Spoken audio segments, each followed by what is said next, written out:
आजाद CGPSC academy के इस online platform पर मैं ऐश्वर्य अग्रवाल एक बार फिर से स्वागत करता हूं। Chhattisgarh current affair video series में जनवरी माह का करंट अफेयर का पार्ट 2 वीडियो आपके सामने लेकर आया हूं। अब आप बोलेंगे सर सितंबर महीना चल रहा है, जनवरी का करंट अफेयर कैसे?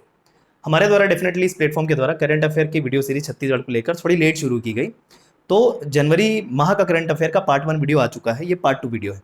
हर मंथ का करंट अफेयर मंथली आपको दिया जाएगा और जल्द से जल्द हम कवर करते हुए सितंबर अक्टूबर तक पहुंच जाएंगे और फिर आपको दिया जाएगा दिसंबर 2022 और जनवरी 2023 तक का वीडियो, सो दैट आगामी आने वाले एग्जाम जैसे प्रीलिम्स 2022 का जो पेपर होगा उसमें ये आपको काम आए और जितने भी एग्जाम इस बीच में होंगे उसमें भी ये सारा करंट अफेयर आपको काम आएगा। लास्ट वीडियो से ड्यूरेशन जरूर थोड़ा ज़्यादा हो गया, लेकिन अब कोशिश करेंगे आपको जल्द से जल्द हर मंथ के करंट अफेयर हम प्रोवाइड करते चलें। जनवरी से शुरुआत कर रहे हैं दोस्तों, शुरुआत से शुरू ही कर रहे हैं, ठीक है। चलिए, तो जनवरी माह का पार्ट 2 का करंट अफेयर ये आपके सामने आज मैं लेकर आया हूं। पार्ट 1 का वीडियो ऑलरेडी आ चुका है, ठीक है। ये पार्ट 2 वीडियो जनवरी के लिए, ओके। चलिए, एक और बात, एक और अनाउंसमेंट, जैसा कि आपको पता है 5 सितंबर शिक्षक दिवस, टीचर्स डे, तो इस शिक्षक दिवस के अवसर पर आजाद सीजीपीएससी एकेडमी आप सभी के लिए एक उपहार लेकर आया है और वो ये है, जिन्होंने अभी तक हमारे द्वारा विभिन्न कोर्सेज जो चलाए जाते हैं छत्तीसगढ़ में सबसे न्यूनतम शुल्क में, अगर एनरोल नहीं किया है तो आप इस ऑफर का फायदा उठा सकते हो। फ्लैट 30% ऑफ आपको दिया जा रहा है टीचर्स डे के उपलक्ष्य पर।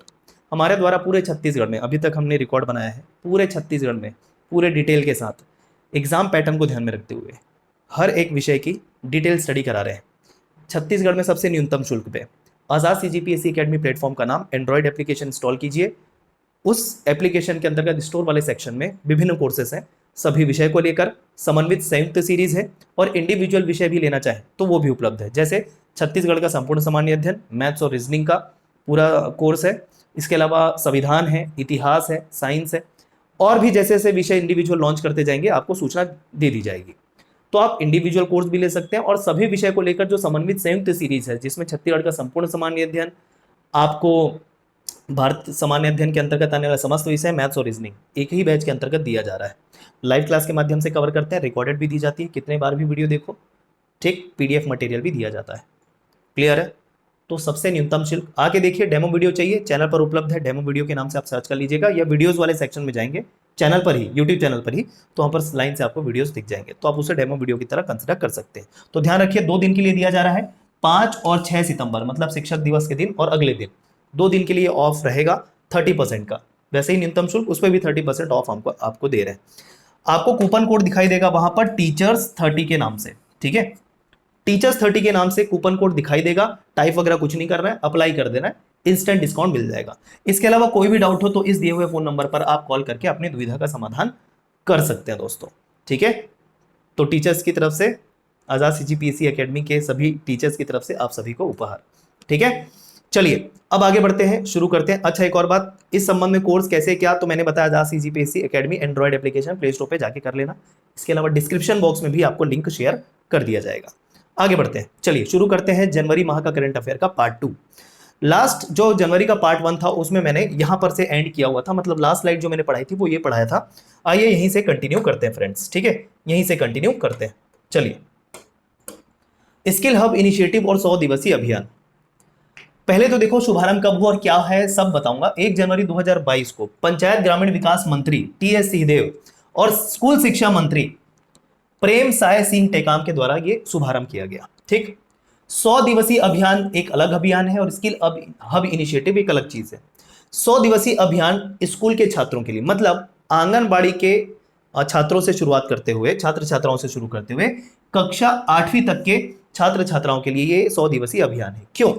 कुछ विषयों में जैसे छात्रों को दिक्कत आती है, खासकर गणित और कुछ अन्य भाषा संबंधी विषय, तो इस पे उनके कौशल को बढ़ाने के लिए, ये सब्जेक्ट को इजी करने के लिए ये अभियान चलाया जा रहा है। अब बोले सर रेगुलर पढ़ाई भी तो होती है, रेगुलर पढ़ाई से हटकर यदि कोई अभियान के तौर पे चलाया जाए तो उस पर ज़्यादा जोर दिया जाता है और ज़्यादा जोर देते हुए हम बच्चों के इस डिफिकल्टी को कम कर सकते हैं, जो गणित के विषय के संबंध में आते हैं या अन्य भाषा संबंधी जो डिफिकल्टीज होती है वो, तो इसको लेकर ही अभियान चलाया जा रहा है। तो ये देखो, ये लिखा हुआ है बच्चों के पठन और गणितीय कौशल के विकास के लिए, या अन्य कोई भी विषय है या पढ़ने में जो किसी को दिक्कत जाती है तो उसके तहत ये सभी समस्याएं इस अभियान के तहत दूर की जाएगी। पूरे कार्यक्रम का सप्ताह जो विभाजित होगा 14 सप्ताह का होगा, लगभग 100 दिन इसमें पूरे माने जाएंगे, ठीक है। प्रत्येक सप्ताह के लिए भाषा और गणित में अलग अलग थीम साझा की जाएगी।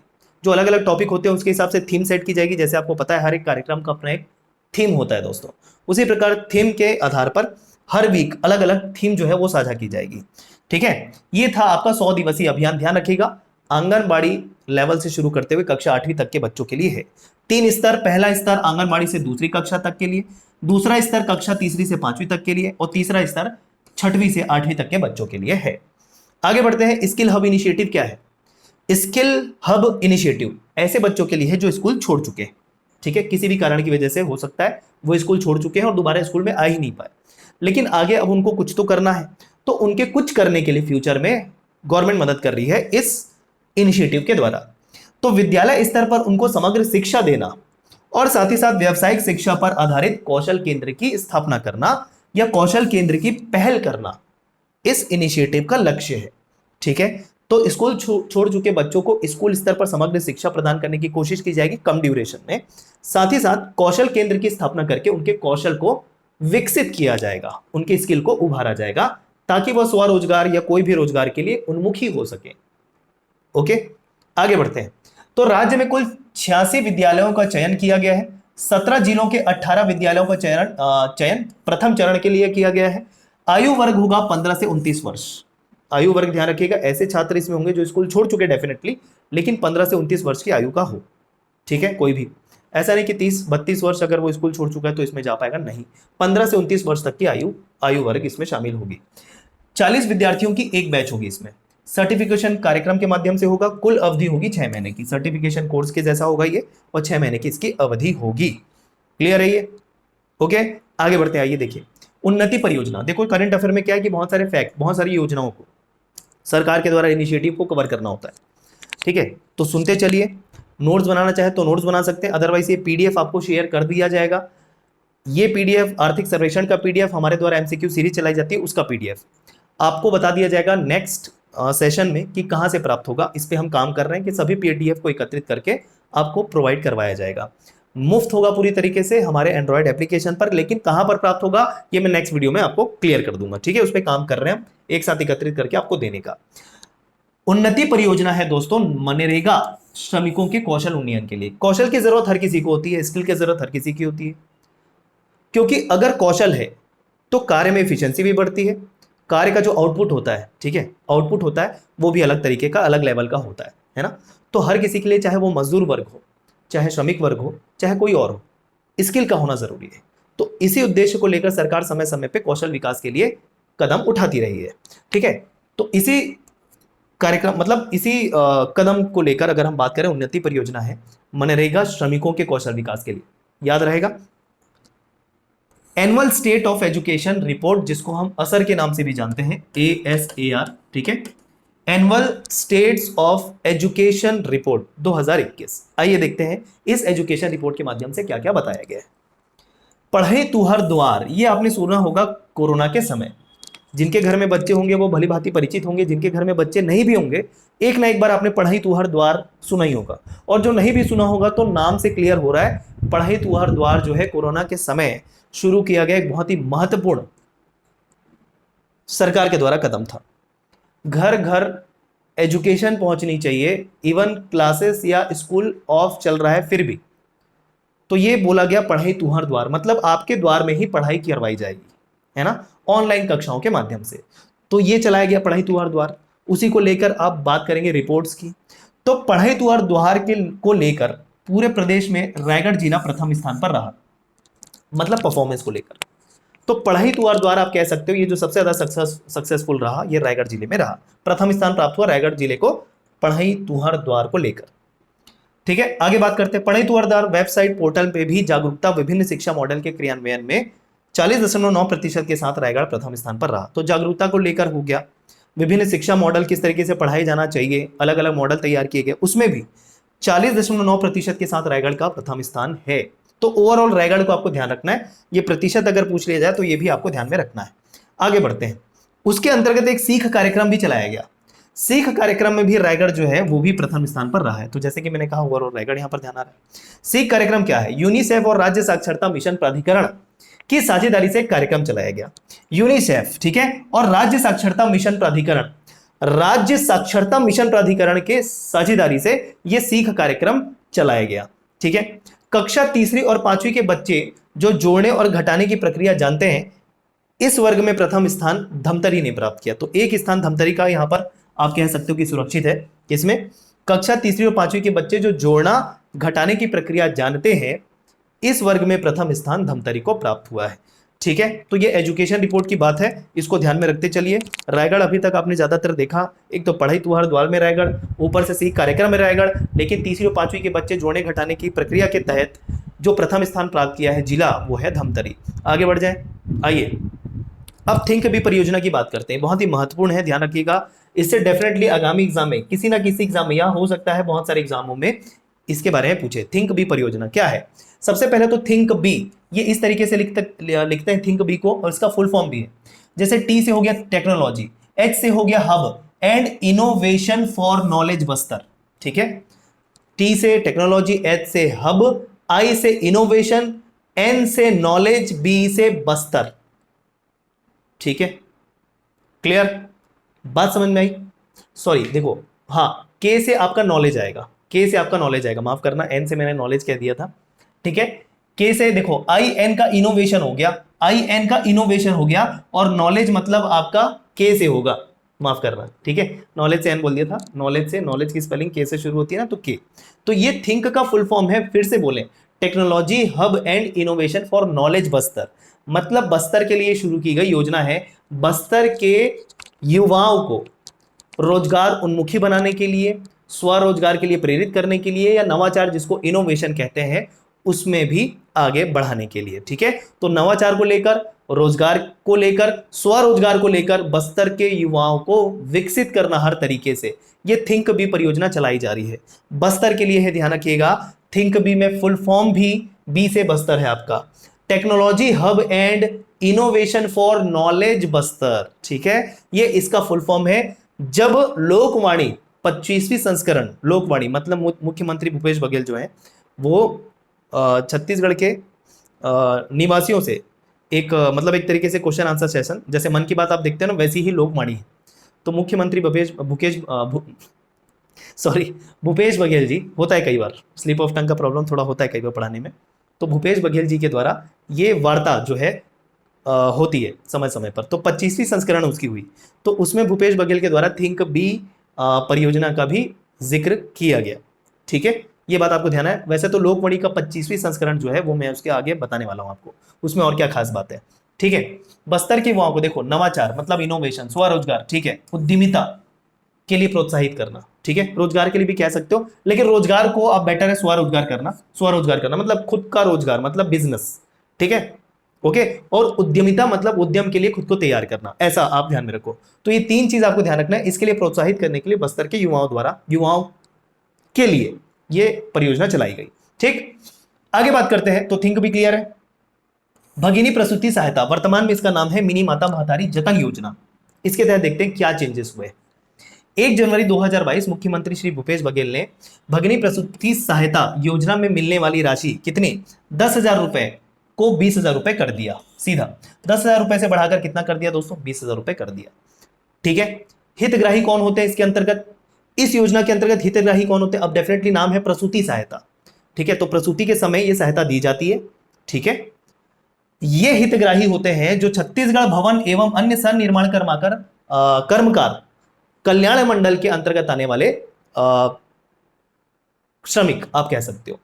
मतलब ये सनिर्माण किसको बोलते हैं, कंस्ट्रक्शन वर्क में, कंस्ट्रक्शन मतलब जो भी भवन निर्माण संबंधी कार्य होते हैं उसमें सम्मिलित या उसमें काम करने वाले जो श्रमिक हैं या कर्मकार हैं, उनका एक मंडल है, तो उसके अंतर्गत आने वाले ये कर्मकार जो है वो हितग्राही होंगे।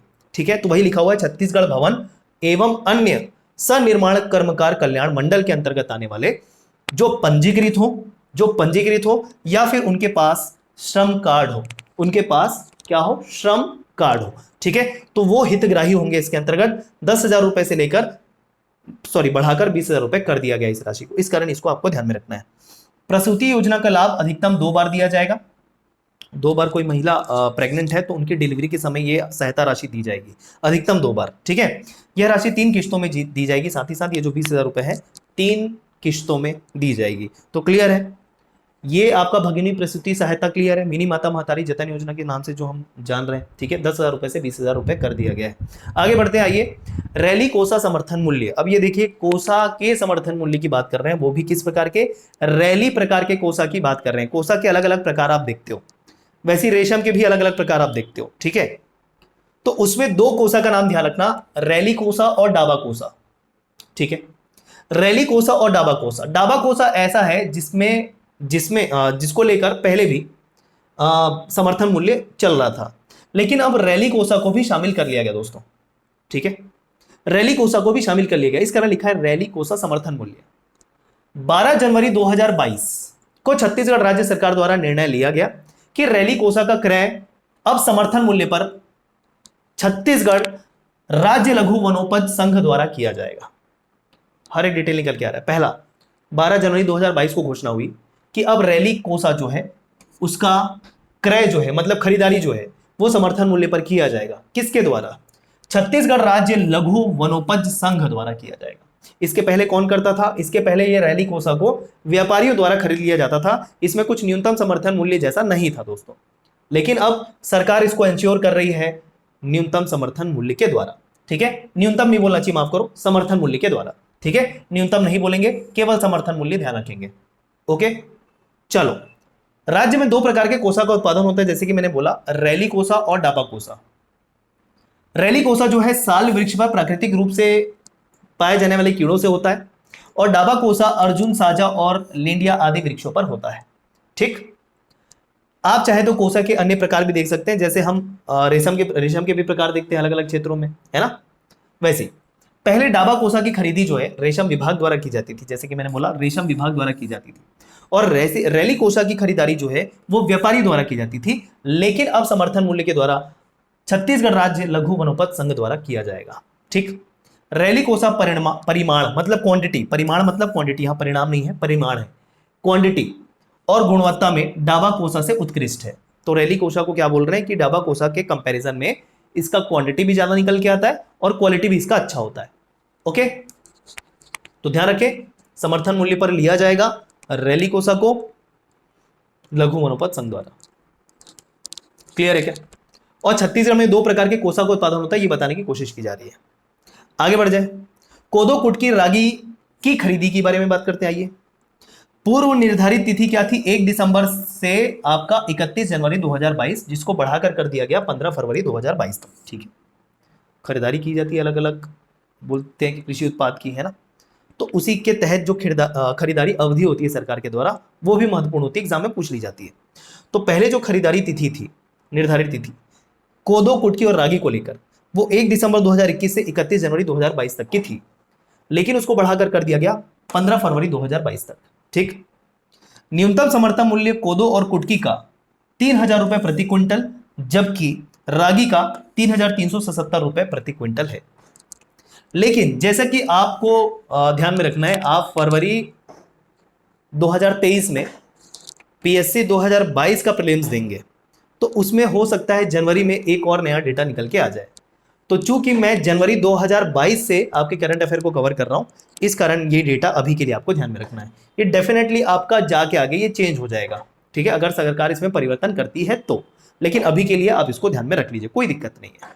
आगे बढ़ जाए, वन स्थिति रिपोर्ट, इसको मैंने अलग से कवर कर रखा है। 2021 का जो वन स्थिति रिपोर्ट है पूरे डिटेल में, लेकिन कुछ बातें जो यहाँ पर लिख दी है, आइए बात कर लेते हैं। जनवरी 2022 में जारी हुआ था ये, लेकिन रिपोर्ट है 2021 का, ठीक है। जारी 2022 में हुआ है, लेकिन ये 2021 का आपका आंकड़ा है पूरे भारत के लिए। छत्तीसगढ़ के कुल वन क्षेत्र में 2019 सर्वे रिपोर्ट के मुकाबले 2 सालों में, मतलब 2019 में इसके पहले आया था, अब 2021 में आया, तो 2 सालों में 106 वर्ग किलोमीटर की वृद्धि हुई है। वन क्षेत्र की बात करें तो वन क्षेत्र में 2019 के कंपैरिजन में कितनी वृद्धि हुई है? 106 वर्ग किलोमीटर की वृद्धि हुई है दोस्तों, ठीक है। सबसे ज्यादा वृद्धि तेलंगाना राज्य में हुई है 3.07% की। क्लियर? खैर ये तो पूरा डिटेल में मैंने ऑलरेडी कवर कर रखा है, आप सर्च करेंगे वन स्थिति रिपोर्ट, आपको वीडियो मेरे द्वारा ही कवर किया हुआ मिल जाएगा। इसको अलग से पूरा कवर करना पड़ता है ना, इंपॉर्टेंट होता है ये।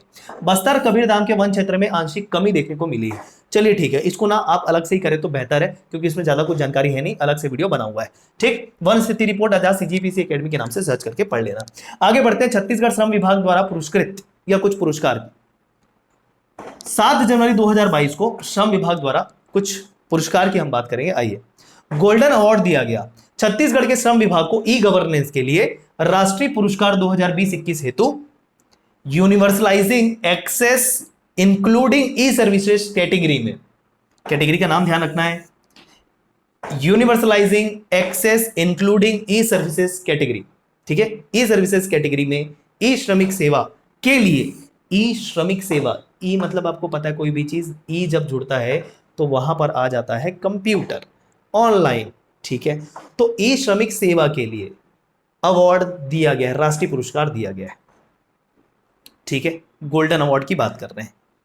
किसके द्वारा दिया गया है? भारत सरकार के प्रशासनिक सुधार और लोक शिकायत विभाग द्वारा दिया गया है। ये अवार्ड जो दिया जा रहा है भारत सरकार द्वारा दिया जा रहा है, चूंकि छत्तीसगढ़ को प्राप्त हुआ है, छत्तीसगढ़ के श्रम विभाग को प्राप्त हुआ है, इस कारण ये पढ़ रहे हैं। ठीक, कहां हुआ था ये? हैदराबाद इंटरनेशनल कन्वेंशन सेंटर में हुआ था ये, ठीक है। एक बार फिर से बोले, श्रम विभाग, छत्तीसगढ़ के श्रम विभाग को इस राष्ट्रीय पुरस्कार से सम्मानित किया गया है। गोल्डन अवार्ड था इसका नाम, 7 जनवरी 2022 को ये हुआ, ठीक है। कैटेगरी ध्यान रखिए, यूनिवर्सलाइजिंग एक्सेस इंक्लूडिंग ई सर्विसेज कैटेगरी, ठीक है, ई श्रमिक सेवा के लिए दिया गया, श्रम विभाग को दिया गया। ओके, क्लियर है सारा? आगे बढ़ते आइए। अब बाहर में कोई फटाका फोड़ रहा है, वो आ जा रहा है, इग्नोर करिए, ठीक है, उस पर मेरा बस नहीं है, जाके फटाका बंद करवा दूं, ठीक है ना। चलो आओ, स्वास्थ्य क्षेत्र में आश्वासन मानक प्रमाण पत्र और लक्ष्य प्रमाण पत्र। देखो, स्वास्थ्य क्षेत्र मतलब मेडिकल फील्ड की बात कर रहे हैं, हेल्थ की बात कर रहे हैं, उसमें 2 प्रमाण पत्र जारी किए गए छत्तीसगढ़ सरकार के द्वारा। एक, आश्वासन मानक प्रमाण पत्र, मतलब कोई भी ऐसा हॉस्पिटल जहां पर ये आश्वासित किया गया, मतलब सेटिस्फाई रहे कि भैया हाँ यहाँ पर जो फैसिलिटी है हेल्थ को लेकर वो ठीक है, तो बोला गया उसको आश्वासन मानक प्रमाण पत्र। और एक लक्ष्य प्रमाण पत्र उस स्वास्थ्य मतलब हॉस्पिटल को जारी किया गया जहां पर हमने लक्षित किया कि यहां पर फैसिलिटी और अच्छी की जाएगी, लक्षित किया गया है, लक्ष्य निर्धारण किया गया है। तो ये 2 प्रकार के प्रमाण पत्र जारी किए गए केंद्रीय स्वास्थ्य और परिवार कल्याण मंत्रालय के द्वारा। सॉरी, मैंने बोला छत्तीसगढ़ राज्य के द्वारा, सॉरी, ये केंद्रीय स्वास्थ्य परिवार कल्याण मंत्रालय द्वारा दिया गया है, ठीक है, माफ करना, राज्य नहीं केंद्रीय है यहाँ पर, ठीक है। आइए, पहला राष्ट्रीय गुणवत्ता आश्वासन मानक प्रमाण पत्र, ये जो पहले प्रकार की बात की वो है ये किसको किसको मिला? 7 अस्पतालों को मिला, ठीक है ना। रीजन वही बताया, देखो, राष्ट्रीय गुणवत्ता आश्वासन मानक प्रमाण पत्र नाम है, मतलब वहां पर पाया गया कि जो भी फैसिलिटीज वगैरह है वो अच्छी है, ठीक है। तो उत्कृष्ट स्वास्थ्य सेवा और बेहतर इलाज के लिए दिया गया, 7 अस्पतालों को मिला, जिसमें 2 जिला अस्पताल शामिल हैं, 2 प्राथमिक स्वास्थ्य केंद्र हैं, 3 शहरी प्राथमिक स्वास्थ्य केंद्र हैं, हो गए कुल मिलाकर 7, 2 2 4 3 7। ये जो 2 जिला अस्पताल हैं वो है मुंगेली जिला चिकित्सालय और नारायणपुर जिला चिकित्सालय को। प्राथमिक स्वास्थ्य केंद्र की अगर बात करें तो वो है बलौदाबाजार भाटापारा जिला से कटगी और गरियाबंद स्वास्थ्य केंद्र। क्लियर है क्या? तो ये हो गए 4 कुल मिलाकर। शहरी प्राथमिक स्वास्थ्य केंद्र में रायपुर जो राजा तालाब में है, रायपुर जो हीरापुर में है, और सरगुजा नवापारा, ठीक है, क्लियर। तो इन 3 स्थानों के स्वास्थ्य केंद्र को शहरी प्राथमिक स्वास्थ्य केंद्र के अंतर्गत ये आश्वासन मानक प्रमाण पत्र दिया गया। तो ये ध्यान में रख लेना किसको किसको, ठीक है। अब लक्ष्य प्रमाण पत्र किसको दिया गया? कोंडागांव जिला अस्पताल को दिया गया, ठीक है, कोंडागांव जिला अस्पताल को दिया गया। लिख लेते हैं फैक्ट क्या है। प्रसव और मैटरनिटी उत्कृष्ट सुविधाओं और देखभाल के लिए कोंडागांव जिला अस्पताल को लक्ष्य प्रमाण पत्र दिया गया, ठीक है। स्वास्थ्य क्षेत्र में ध्यान रहेगा। तो कुल मिलाकर आपको 8 स्थान ध्यान रखने, मतलब 8 अस्पतालों के नाम ध्यान रखने, कहां कहां पर, ठीक है। 7 को मिला क्या? आश्वासन मानक प्रमाण पत्र, और 1 को मिला लक्ष्य प्रमाण पत्र, ठीक। आइए, प्रधानमंत्री ग्राम सड़क योजना के तहत क्या हो गया भाई, आइए पढ़ते हैं। देखिए, इस योजना में छत्तीसगढ़ की गुणवत्ता के मामले में, सड़कों की गुणवत्ता के मामले में छत्तीसगढ़ प्रथम स्थान पर रहा। ग्राम सड़क योजना, प्रधानमंत्री ग्राम सड़क योजना मतलब ग्रामों को जोड़ने वाली जो सड़कें होती है, सुदूर क्षेत्रों में, ग्रामीण क्षेत्रों में जो सड़कें होती है उसको लेकर है।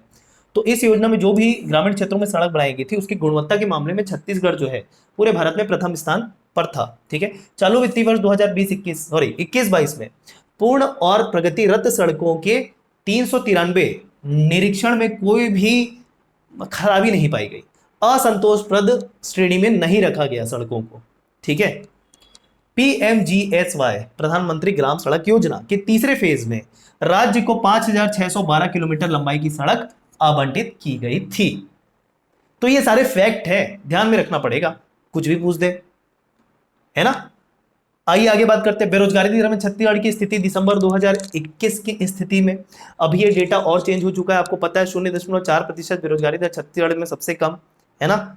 कमाल की बात है, मतलब लगभग लगभग ना के बराबर छत्तीसगढ़ में बेरोजगारी दर है ही नहीं, आपको पता है छत्तीसगढ़ में बेरोजगारी दर है ही नहीं। खैर ये डेटा तो पुराना है थोड़ा सा, लेकिन चूंकि जनवरी का पढ़ रहे हैं, आइए पढ़ लेते हैं क्या दिक्कत है। Centre of monitoring Indian economy CMIE द्वारा ये जारी किया गया आंकड़ा है, जिसमें छत्तीसगढ़ में मात्र 2.1% बेरोजगारी दर है और देश में ये सबसे कम बेरोजगारी वाले राज्यों में चौथे स्थान पर है अभी, लेकिन और कम करके बताया गया रिपोर्ट में 0.4%। दोस्तों इससे भी कम लेटेस्ट, लेकिन ये उस समय का है, ठीक है। सितंबर 2021 में बेरोजगारी दर 3.8% थी, मतलब थोड़ी ज्यादा थी, अभी की स्थिति में और कम हो गई, और अभी और कम हो गई, ठीक, क्लियर। कर्नाटक में 1.4% बेरोजगारी थी इस समय। गुजरात और उड़ीसा में 1.6% थी। ये उन राज्यों के नाम बता रहे जहां छत्तीसगढ़ से भी कम बेरोजगारी दर है, ठीक है, क्लियर। तो चौथे स्थान पे कौन सा? छत्तीसगढ़ दिख रहा है। पहले दूसरे तीसरे नंबर पे कर्नाटक, गुजरात और उड़ीसा आपको दिख गया। सबसे अधिक बेरोजगारी दर 34.1% हरियाणा में, मतलब हरियाणा की सरकार कम से कम मान तो रही है कि वहां बेरोजगारी दर सबसे ज्यादा है, ठीक है। अब आप बोलोगे सर इसमें राज्य का क्या हाथ है, इसमें तो ये CMIE एक संस्था बता रहे हो, उन्होंने जारी किया है, तो भैया ये राज्य का हस्तक्षेप ना हो इसमें, ये खैर चलो इस पर बात नहीं करेंगे, ये हमारे काम की नहीं है, ठीक है, क्रिटिसाइज कभी करेंगे बाद में। संपूर्ण देश की बेरोजगारी दर इसी रिपोर्ट के अनुसार 7.7% घोषित की गई थी, ठीक है, क्लियर। तो छत्तीसगढ़ कौन से स्थान पे था? चौथे स्थान पे था। अब जैसे जैसे करंट अफेयर आगे बढ़ता जाएगा आपका, उसमें अपडेट करते जाना, चूंकि ये जनवरी का है तो जनवरी का आंकड़ा बता रहे हैं आपको दोस्तों, ठीक है क्या। तो किसके हिसाब से पूछा जा रहा है, ध्यान रखना, ये दिसंबर 2021 की स्थिति के अनुसार पूछ रहा है, ठीक है। कौन सी संस्था के द्वारा किया गया? Centre of monitoring Indian economy, central of monitoring Indian economy CMIE के द्वारा जारी किया गया रिपोर्ट है। आगे बढ़ते हैं। ये सारे ना संस्था आपको ध्यान में रखने चाहिए, क्योंकि मेंस वगैरह में भी जब आंसर राइटिंग आप करते हैं, करेंगे फ्यूचर में, तो ये सब अगर आप डालेंगे ना तो आपको मार्क्स ज्यादा मिलते हैं। टॉपर और एक नॉर्मल मार्क्स पाने वाले छात्रों के बीच में यही डिफरेंस होता है कि वो ये सब फैक्ट का प्रयोग करते हैं अपने आंसर को प्रभावी बनाने के लिए, केवल हवा में तीर नहीं चलाते। अगर आप इन प्रकार के तथ्यों को अपने आंसर में नहीं डालेंगे तो हवा में तीर चलाना ही कहा जाएगा, और वहां पर मार्क्स जो मिलेंगे मेंस में ना के बराबर होंगे, या तो काट दिए ही जाएंगे। आपको अपने आंसर को तथ्यों के माध्यम से प्रभावी बनाना पड़ेगा दोस्तों। आइए आगे बढ़ते हैं। बेस्ट पुलिस ट्रेनिंग इंस्टीट्यूट का भी अवार्ड छत्तीसगढ़ को दिया गया है। केंद्रीय गृह मंत्रालय द्वारा यह जारी किया गया 2020-21 के लिए। बेस्ट पुलिस ट्रेनिंग सेंटर या इंस्टीट्यूट की बात कर रहे हैं, छत्तीसगढ़ से यह दिया गया पुलिस ट्रेनिंग इंस्टीट्यूट राजनांदगांव को। और ट्रॉफी का नाम क्या था? यूनियन होम मिनिस्ट्री ट्रॉफी, ठीक है। किसको दिया गया? सर पुलिस ट्रेनिंग इंस्टीट्यूट जो बेहतर है, जहां पर पुलिस की ट्रेनिंग होती है, तो पुलिस ट्रेनिंग इंस्टीट्यूट राजनांदगांव को दिया गया। ये क्लियर है क्या? केंद्रीय गृह मंत्रालय के तरफ, क्योंकि पुलिस जो है गृह मंत्रालय के अंतर्गत आता है, ठीक है। आइए बात करते हैं अगला, निजात अभियान। निजात अभियान क्यों है? ये नशे के खिलाफ चलाया गया अभियान है कोरिया पुलिस के द्वारा, ठीक है। कोरिया पुलिस के द्वारा नशे के खिलाफ चलाया गया अभियान निजात अभियान। डायरेक्ट पूछ दिया जाएगा निजात अभियान किससे संबंधित है, खत्म, डायरेक्ट क्वेश्चन होता है इससे। इस कारण सीधा ये पुलिस का सड़क सुरक्षा और यातायात जागरूकता अभियान रायपुर में चला। ये लोगो दिखाई दे रहा है, सुनो रायपुर, ठीक है। ये सुनो रायपुर जो है ये पुलिस का सड़क सुरक्षा और यातायात जागरूकता अभियान था। थीम था इसका सुनो रायपुर, दिख रहा है वो देखो, सुनो रायपुर इमेज के माध्यम से बताया। कब? 26 दिसंबर 2021 से 1 जनवरी 2022 तक ये चलाया गया। यह अभियान एशिया बुक ऑफ रिकॉर्ड में भी शामिल किया गया, ठीक है। Asia book of record, India book of record में भी शामिल किया गया। क्यों? क्योंकि एक साथ सुरक्षा प्रतिज्ञा पर हस्ताक्षर किया बहुत सारे लोगों ने, तकरीबन 1 लाख से अधिक लोगों ने एक साथ मतलब उस एक प्रतिज्ञा पत्र पर हस्ताक्षर किया, जिसका नाम था सड़क सुरक्षा प्रतिज्ञा। मतलब लोगों ने प्रतिज्ञा ली एक तरीके से कि हम सड़क सुरक्षा नियमों का पालन करेंगे। इस तरीके से उन्होंने हस्ताक्षर और रिकॉर्ड जो एशिया बुक ऑफ रिकॉर्ड और इंडिया बुक ऑफ रिकॉर्ड दोनों में दर्ज हुआ।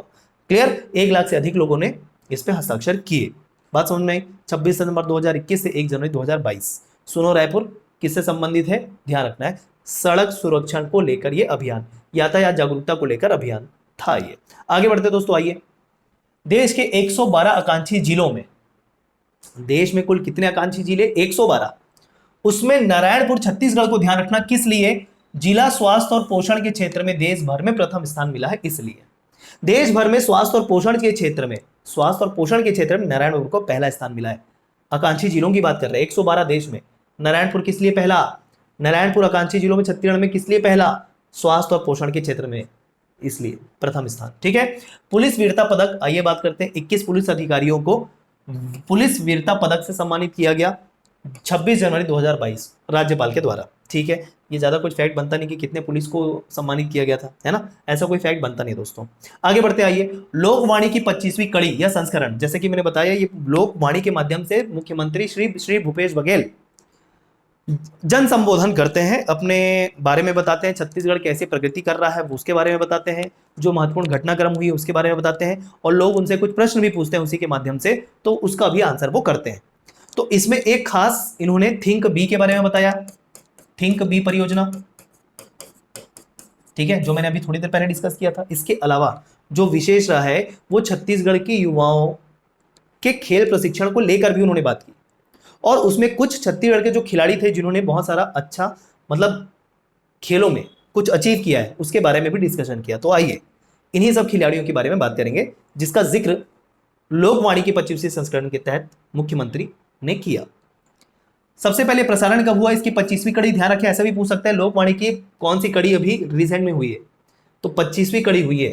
ठीक है, ये भी ध्यान रखना पड़ सकता है कि भैया, है ना, 9 जनवरी 2022 को इसकी 25वीं कड़ी हुई। अब आप जब पहुंचेंगे परीक्षा फरवरी का प्रीलिम्स देने के लिए तो हो सकता है 26वीं कड़ी भी आ जाए।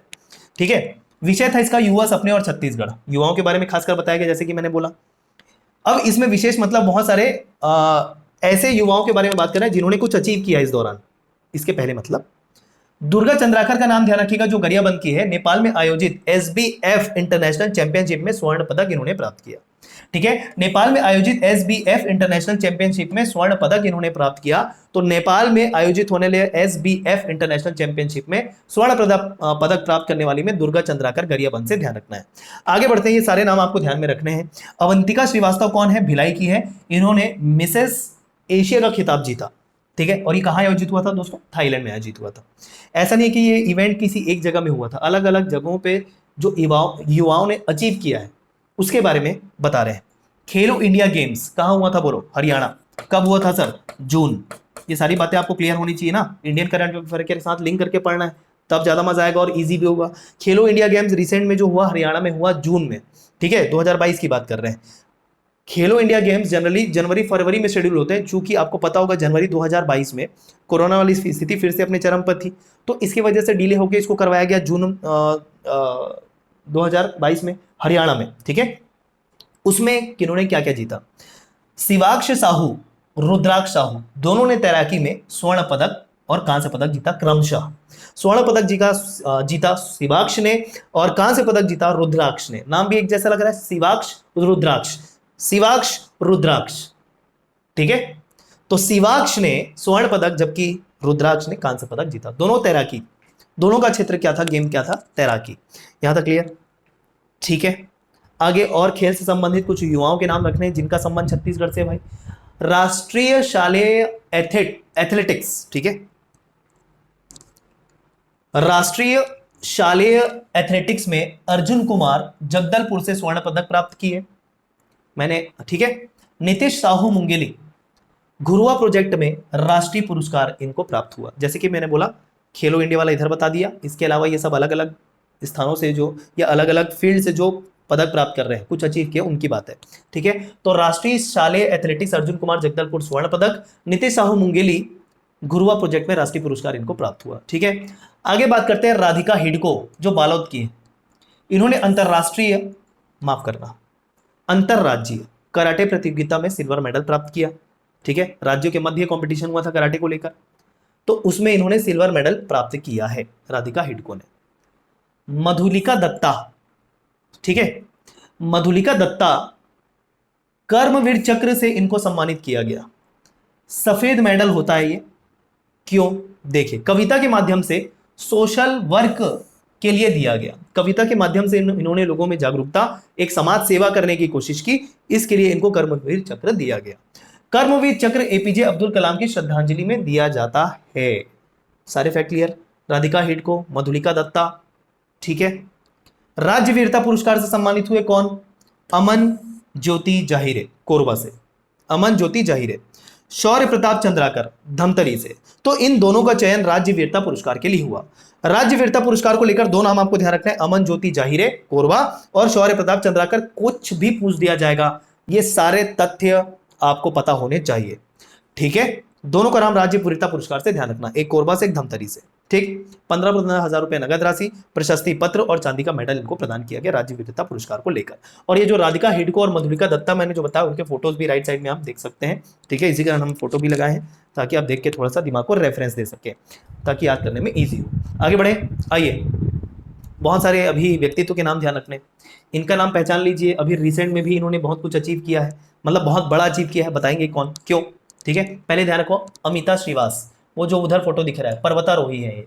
यूटी कांगरी, ये यूटी कांगरी जो है ये जास्कर श्रेणी के ट्रांस हिमालय के अंतर्गत आता है, ध्यान रखना, ये ट्रांस हिमालय के अंतर्गत आता है, ट्रांस हिमालय के अंतर्गत आता है जास्कर श्रेणी। जास्कर श्रेणी की जो सबसे हाइट पीक है उसको बोलते हैं यूटी कांगरी। इसकी हाइट है 6070 मीटर। तो उसमें इन्होंने चढ़ाई पूरी की। और ये जास्कर श्रेणी की बात कर रहे हैं, लद्दाख की बात कर रहे हैं, ठीक है। तो लद्दाख में ट्रांस हिमालय के अंतर्गत आने वाला जास्कर श्रेणी, उसमें हाईएस्ट पीक यूटी कांगरी, नाम भी ध्यान रखना। यहां पर आपको स्टैटिक जानकारी भी मिल रही है। हाइट है 6070 मीटर। पर्वतारोही छत्तीसगढ़ से अमिता श्रीवास, अमिता श्रीवास, ठीक है। ये फोटो आपको दिख रहा है, क्लियर। आगे बढ़े, अब आइए एक आरक्षक की बात करते हैं, अंकिता गुप्ता की। ये आप रिसेंट में भी नाम सुने होंगे, 15 अगस्त को, ठीक है। 15 अगस्त 2022 में भी इनका आप नाम सुने होंगे। क्यों, मैं पहले बता देता हूं रिसेंट वाला। 15 अगस्त 2022 को इन्होंने ब्रिटेन के अंतर्गत, यूरोप के अंतर्गत आने वाले एल्ब्रुस, माउंट एल्ब्रुस, ठीक है, पर्वत श्रेणी पर चढ़कर तिरंगा फहराया। एल्ब्रुस पर्वत श्रेणी पर चढ़कर इन्होंने तिरंगा फहराया, श्रेणी नहीं बोलना चाहिए, पीक पर, ठीक है, चोटी पर चढ़कर इन्होंने तिरंगा फहराया 15 अगस्त 2022 को। कबीरधाम की है, छत्तीसगढ़ की है, बहुत गौरव वाला ये बात है, ध्यान रखिएगा। तो ये आरक्षक है कबीरधाम पुलिस में, है ना। इसके पहले भी जो अभी लिखा है जनवरी का पढ़ रहे हैं, तो सर 15 अगस्त का कहाँ गया, ये रिसेंट है, एल्ब्रुस पर्वत पर चढ़ा इन्होंने। उसके पहले ये यूटी कांगरी जो अभी बताया था, उस पर भी फतह कर चुकी है। डेफिनेटली इन दोनों में, सॉरी, एल्ब्रुस और कांगरी में कांगरी की हाइट ज्यादा है, कांगरी की हाइट ज्यादा है 6070, और ये एल्ब्रुस जो है वो तकरीबन 5000 5,500 मीटर की इसकी ऊंचाई है, क्लियर।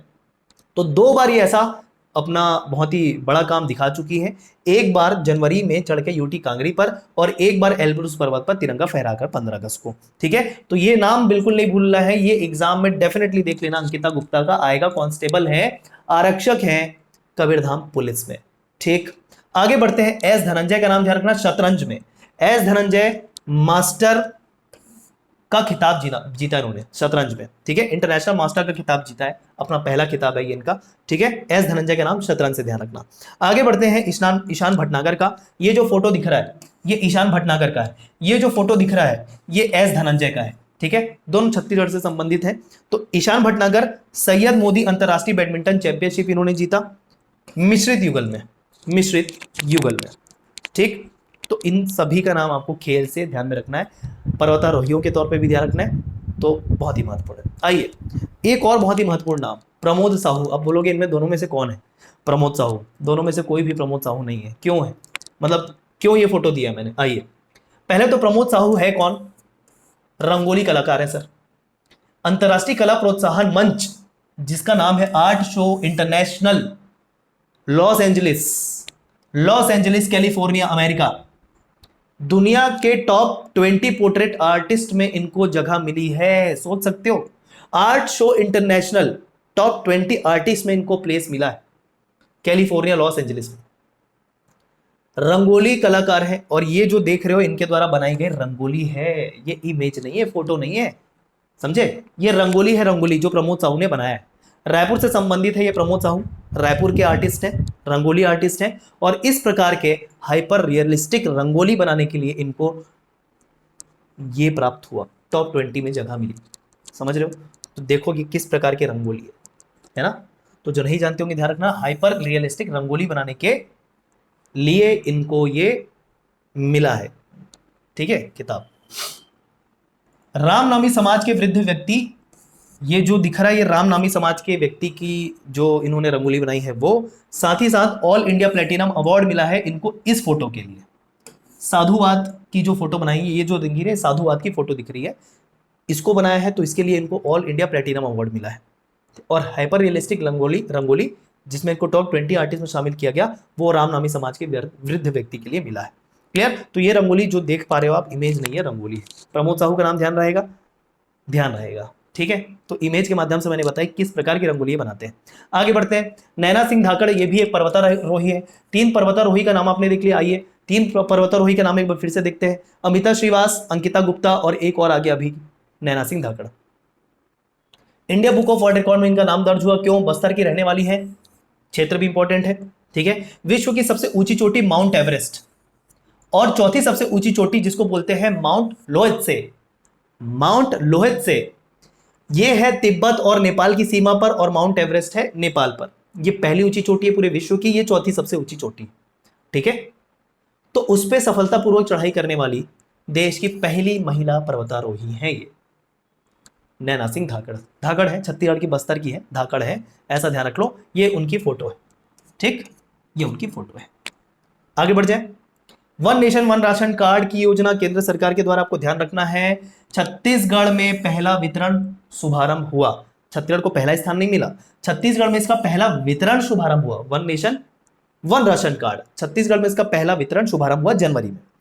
राजनांदगांव जिले के छुरिया विकास खंड के उचित शासकीय मूल्य की दुकान में, जिनका नाम था टीपानगढ़, मतलब उचित मूल्य की दुकान जिस गांव में है वो गांव का नाम बता रहे टीपानगढ़, वहां से ये शुरू हुआ, ठीक है।